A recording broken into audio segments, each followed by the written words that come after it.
Now then, today we're at Ultimate Supercar. I'm at a very empty looking Elvington airstrip. That's because all of the action is going on down there. The airstrip is right behind me. I'm on the return leg, so we're going to see some cars hopefully hitting VMAX today, because Elvington is one of the longest runways in the UK, I think. So yeah, we'll go for a mooch about and I'll show you what's here.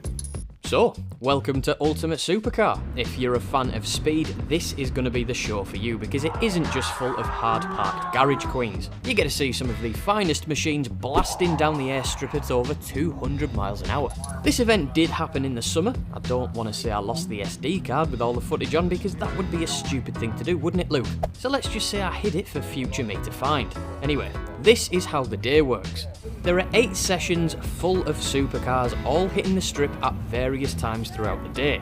And we've got JD Stunts here attempting to set a new Guinness World Record too, which you'll see more of in a bit. To keep you entertained in between the top speed runs, there are various trade stands dotted around for you to have a gander at, and loads more supercars parked up that aren't taking part in the high speed runs. And these are the guys going out in the first session.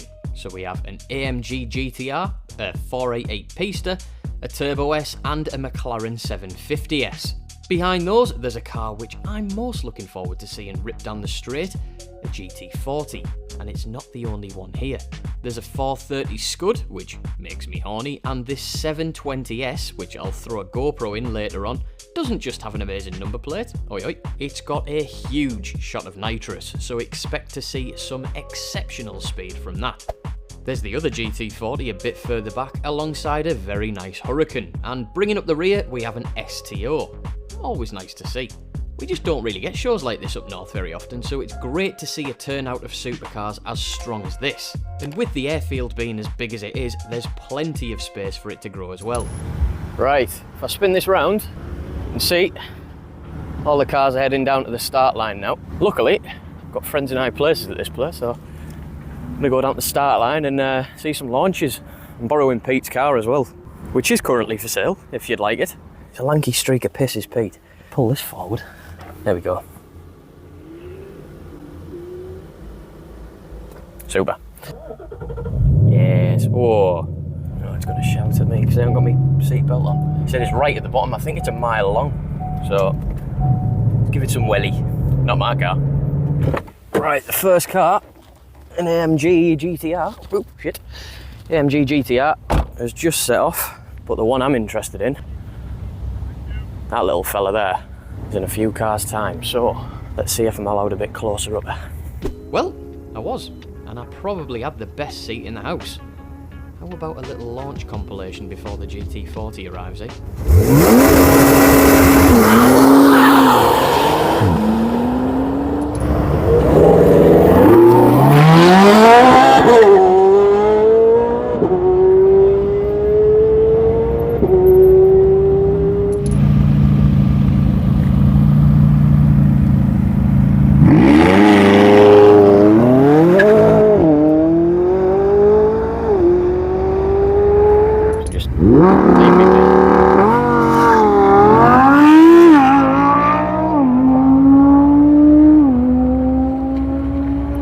Forget how quick they are. See them all the time. I think all the best drag races actually start on a bit of an angle, so this lad's got it nailed.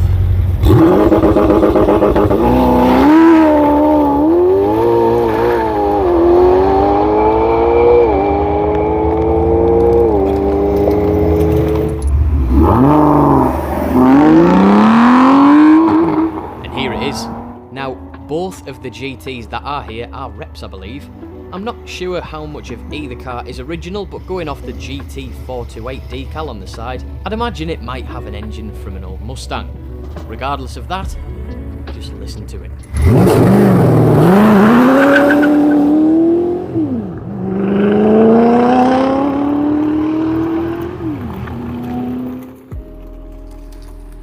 Absolutely mega. Now, I could have quite happily sat in the grandstand all day and watched these things fly past, but like I said, there is more to this show than just the high-speed runs, so let's go take a look around some of the cars that people have on display. Here's quite a rare beast, a white-on-white Alpine A110. It's not everyone's cup of tea, but I do really want to get out in one of these next year. They are meant to be great fun. even if this one does look like a Stormtrooper's jockstrap. There's this beautiful short wheelbase 250 GTO replica. Not sure why reps get so much hate, especially when they're finished to this standard, but that's the topic of another video, I think. This is the ultimate road-going track toy for a lot of people, the 991 Porsche 911 GT3 RS. In my opinion, it's the nicest looking one that they've ever made. It's a lot more subtle than the 992, but you still get a ridiculously large rear wing. And speaking of ridiculously large rear wings, the less said about that the better. Moving on, there's another pretty rare car here, a Lexus LC500, which maybe doesn't have the performance to match most of the lightweight sports cars in this section, but they are a good looking thing, aren't they? Now, you'll probably know by now I've got a bit of a thing for Lotuses, and luckily for me, this wasn't the only one there. However, it was a lightweight Italian sports car that caught my eye next. Yes, that's right, it's an Alfa 4C. I've had a soft spot for these ever since they were released. The paint, the wheels, and those carbon headlights are a combination that Alfa Romeo perfected with this one. It is a stunning looking motor. It wouldn't be one of my videos though without some rare Japanese motor in it. So here's a Fairlady Z in a very 80s inspired Nismo livery. Nice. And just down from that was my personal favourite old school JDM King, the R32 GTR. Parked next to an R35 incidentally. Dad and lad. Lovely that, isn't it? Beautiful set of, I want to say LMGT2 wheels. Correct me if I'm wrong, but I think that's what they are. Nectar. Now, back when I filmed this, these Amiras were brand spanking new, and I hadn't actually seen one on the road yet, but there were at least 4 of them here that I spotted anyway. And yeah, I'm not 100% sure what I make of them yet. They're obviously going in a different direction now, Lotus, but I think I'll stick with mine for now. There it is over there, with the rest of the paupers. We have another GT3 RS in the best colour available, I might add. And here's another car that was brand new at the time, a G80, or G81, as they'll call it with it being an estate, M3 Touring. They are meant to be one of the best all-rounders you can buy at the moment, and it's hard to disagree. But, are they good enough to dethrone the RS6 from that position? I'll let you decide. The Ferrari 360 was the first supercar I had a poster of on my wall as a kid, and although it's not Rosso Corsa, I can forgive the owner if it has a gated manual. Oh well, moving on. There is such a mix of cars on display at this show, from hypercars, which I'll get to shortly, to Grand Tourers, high-performance SUVs, and of course all of the lightweight sports cars. But as you should know by now, not everyone with a nice motor pays to display their car. So let me hand it over to real-life Luke now, who's going to go looking for some gold in the car park. It is absolutely rammed. There's always something nice. Always something nice hidden away. I haven't seen out yet, but we'll find something. I say that, but I wasn't off to a very promising start. I thought I'd found another DBX, but it turned out to be a bloody Kia. However, it didn't take too long to find something which was probably one of my favourite cars of the day actually. A Ruby Star GT3 Touring, which looks mega with those silver boots on. Nice reg too. It wasn't the only cool number plate on display. I wonder what this guy's tipple of choice is, eh? But beyond the M3, Fiat Coupe, horrific A-Class and Camaro was an M5 Comp. Next to that, hidden away, was a really nice 488 GTB, and opposite that, a Turbo S. Mark Marquez had even turned up on his factory Honda. There were a few nice finds in the car park, like this VX220, but I was still looking for that one gem that'll snap your neck when you're doing a double take. And, well, I think I found it. Check that out. Now, as much as I'd like to say that the Monaro Ute was the find of the car park, I think this one might just top it. Wow. Now, I know I said R32s are my favourite GTR, but this was something quite special. I recognised the plate from an old forum I used to be on, so I'm not quite sure if it's been repainted or if the reg was just sold on. But what a car, and what a paint job. Speaking of nice paint, Topaz Detailing were in town and they had brought some extremely nice things with them. Unfortunately for me, they were that nice they were the busiest stand going, so I couldn't really get any good clips of the cars. Not like I'm known for me wildly cinematic content anyway, but I digress. The Ultimate Supercar display stand was reserved for some very special machines, including this exposed carbon McLaren Senna, a plethora of Lambos, and opposite the Ford GT was the other Ford GT40 Rep. Now, I didn't realise that the gear shifter was on the right hand side of the driver, inside of the door sill, which must make getting in and out of one of these things even more awkward. And you can just tell that it gets used and abused, which is what cars are all about. It does my absolute nutting knowing that there are people with garages full of cars that never see daylight, so it is really refreshing to see this thing and everything else here getting thrashed down the runway. After I had a bite to eat watching the last few cars blast down the strip before the afternoon sessions commenced, it was time for JD's stunts to take centre stage. Basically, Johnny here is going to try and break a 25-year-old record of setting the fastest time possible being dragged behind a motorcycle on his feet. The speed to beat is 156.3 miles per hour. So let me hand it over to Real Life Luke again to talk you through it all. Not sure what speed trap I'm meant to be at. I'm at the 1.25 miles. The miles up there. I'd imagine his official photographer who's up there is probably in the right spot, but you know. Here he comes.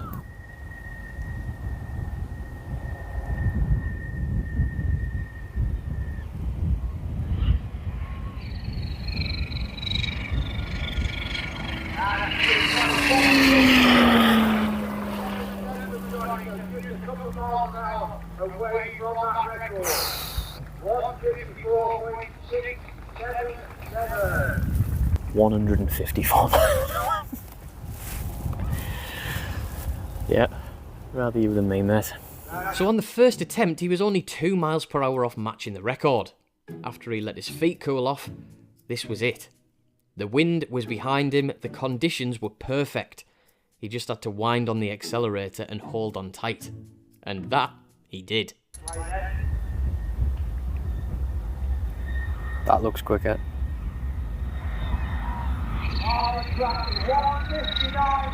159. What a bio.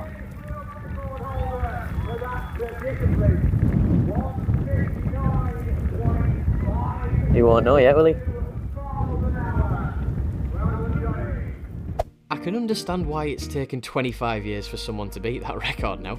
It was absolutely mental. One of the wildest stunts that I've ever watched live in the flesh. Good work, Johnny. Well deserved. Moving back to some fast four-wheeled motors now, and remember me saying I was going to show you a run from the inside of that 720S? Well, it's time. This isn't the only bottle of nitrous oxide on board. There is another shot of it hidden somewhere, and when the car is running its top tune, that'll give it a whopping 1200 brake horsepower.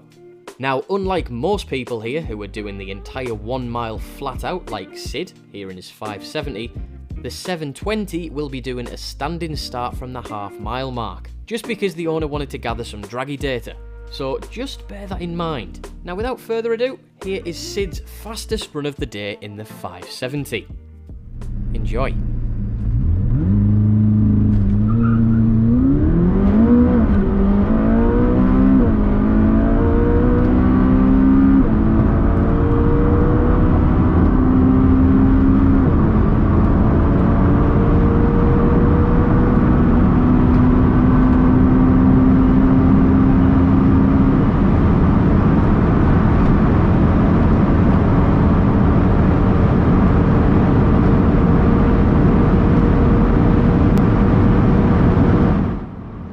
...211 miles per hour. Now, you've got to bear in mind that is in McLaren's entry-level car nowadays, and the fact you can still clock well over 200 is just mind-boggling. Now, it wasn't until he got back to the pits that a few people noticed there was something missing off the front of Sid's car. Is the front wing supposed to be missing? Yeah. It comes as part of feature. What is it? Yeah.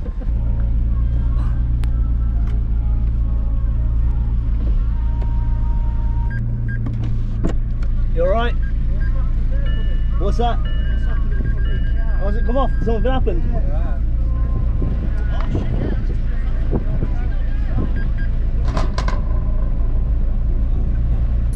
A panel which makes up part of the front bumper had just come off. Not entirely sure where, You can see if I slow the footage down, it was already off by the time it came into view, but luckily it landed well out of the way and was still in one piece for me and Sid to try and reattach it. Sums up British built cars down to a T, that, doesn't it? Anyway, moving on to the 720, and like I said, he's running well over 1,000 brake horsepower. He's going to start halfway down the runway, so let's just see if he can top 211 miles per hour. Here we go.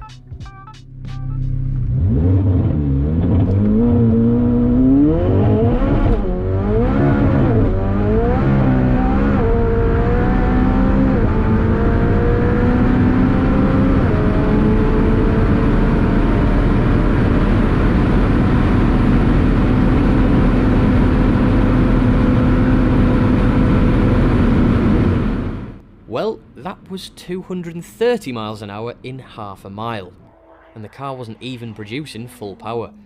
Absolutely mental. That thing is a rocket ship. Anyway, that is essentially everything, without me showing you every single car fly down the strip. It was a fantastic day. If you live up north and you're a fan of speed, supercars, or even just want to have a decent day out, make sure you check it out next year. It will be back bigger and better in 2025. And make sure you go drop me a follow over on Instagram too, because that's where I gave away the VIP tickets for this event. I plan to do that a few more times throughout next year as well. And yeah, let me know down in the comments what your favourite machine of the day was. For me, it was either that Ruby Star GT3 Touring that was in the general admission car park, typical, or either one of the GT40s. That's it from me though. Thanks for watching. Subscribe if you're new around here. There's plenty more to watch on the channel. I've been lookship, and I'll see you in the next one. Bye.